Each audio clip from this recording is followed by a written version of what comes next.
Cette vidéo vous est présentée par la boutique de Diceall.com, les prix les plus bas sur vos jeux de société favoris.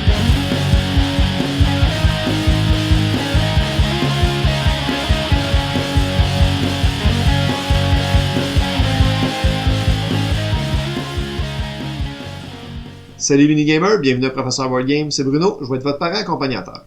Et moi, c'est Alex. Aujourd'hui, on va regarder un jeu nommé dans la catégorie Jeu de l'année aux As d'or 2021, Ghost Adventure. Ghost Adventure est un jeu de la compagnie Busy Game qui est sorti en 2020. D'ailleurs, on remercie Randolph de nous avoir envoyé cette copie et qui en fait la distribution au Québec. C'est un jeu de l'auteur Vlad Vatin qui se joue de 2 à 4 joueurs âgés de 8 ans et plus et qui va durer 15 à 30 minutes. Dans le jeu, on incarne un esprit souris qui veut ramener la paix dans le royaume et réanimer les autres esprits. C'est un jeu de dextérité coopératif. L'aspect dextérité nous vient du fait qu'on fait tourner une toupie. C'est elle qui représente l'esprit de la souris. On la promène sur des plateaux embossés et on doit éviter des obstacles et toucher des objets. L'aspect coopératif nous vient qu'on va passer la toupie d'un plateau à l'autre avec nos partenaires de jeu pour accomplir des missions. On vous montre comment on joue et on vous dit ce qu'on en pense. Comment est-ce qu'on joue à Ghost Adventure? Premièrement, il faut s'entraîner. Pour faire ça, on utilise la carte au fond de la boîte. Quand on a réussi à faire 4 fois le tracé en un seul lancer de toupie, on est prêt à partir à l'aventure. Il y a 3 modes de jeu possibles: aventure, quête et solo. Pour vous montrer le jeu, on a choisi un scénario du mode aventure. Dans tous les cas, on va avoir besoin des plateaux. Aussi, les toupies, c'est libre à chaque d'utiliser celle qu'il veut. Et les 4 potions, sauf en mode solo où celle-ci reste dans la boîte. Dans le livret du mode qu'on a choisi, pour chaque mission, on retrouve les informations suivantes. Le niveau de difficulté, vert débutant, en passant par orange confirmé, rouge expert et finalement mauve pour grand maître. On trouve aussi les mondes avec lesquels on va jouer et les cibles qu'on va atteindre dans chaque monde. Les cibles doivent être atteintes dans l'ordre de gauche à droite. Ensemble, on trouve les cibles sur les plateaux et on les distribue entre les joueurs.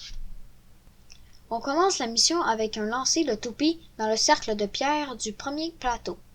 La personne qui lance la toupie n'est pas obligée d'être la personne qui tient le plateau. On a le droit à 3 essais tant que la toupie n'a pas commencé à être déplacée sur le plateau. Les plateaux ont tous 1 ou 2 étages de relief. On peut toujours descendre les étages, mais on ne peut les monter sans utiliser le bouton de saut qu'on verra plus tard. Si on monte un étage de façon illégale, on a une perte de contrôle que je vous expliquerai aussi plus tard. Pour valider une cible, il faut passer dessus avec la toupie et y rester brièvement. Tant que la toupie continue de tourner et qu'on ne subit pas de perte de contrôle, la cible reste acquise. C'est maintenant le temps de passer au plateau suivant.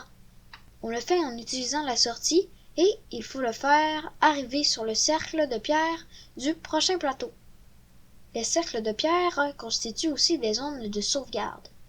Donc, en passant vers un autre plateau, de cette façon, nos cibles sont sauvegardées et à l'abri des pertes de contrôle. La mission est réussie dès qu'on touche la dernière cible, mais il est possible d'échouer la mission. Lorsqu'on perd le contrôle, que la toupie arrête de tourner ou qu'on rencontre un obstacle comme un trou, on doit perdre une potion. On perd aussi les cibles qu'on n'aurait pas sauvegardées.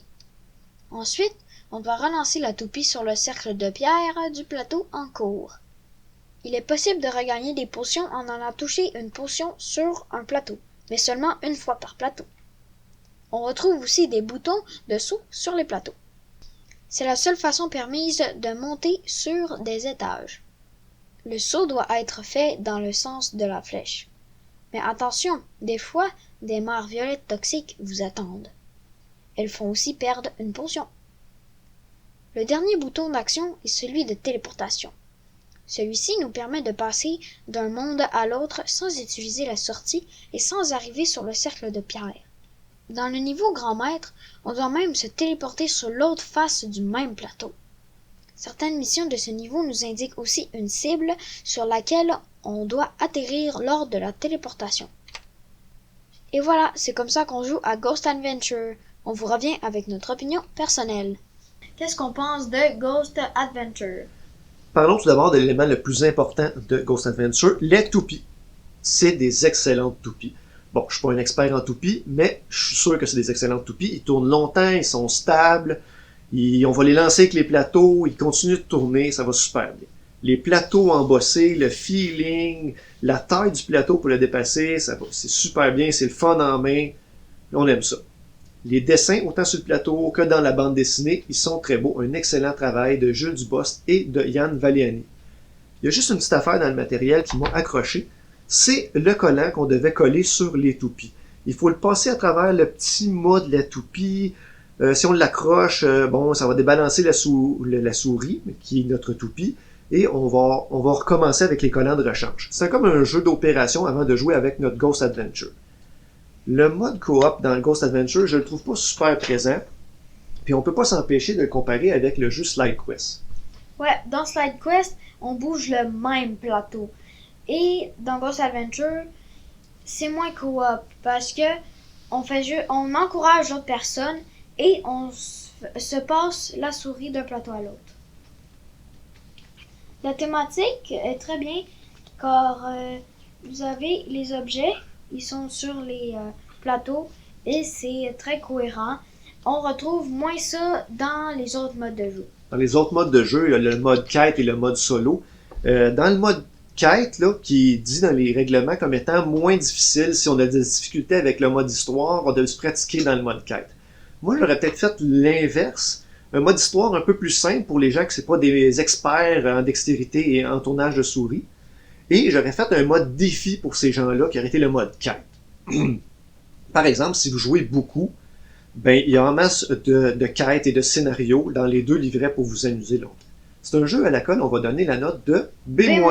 C'est un jeu qui est très facile à apprendre juste en le regardant et les enfants vont très bien s'amuser avec le matériel sans forcément respecter les règles. Oui, un bon jeu. Un bon jeu où vous allez aussi apprendre des mots comme ceci est une crémaillère. Est-ce qu'on le voit bien? C'est de la faire pour faire tourner la toupie avec on tire dessus. Et bien, moi, je ne savais pas que ceci s'appelait une crémaillère. Alors, si vous voulez acheter une nouvelle maison, vous en avez acheté une et vous n'avez pas de crémaillère à pendre, vous pouvez acheter le jeu Ghost Adventure et pendre cette crémaillère.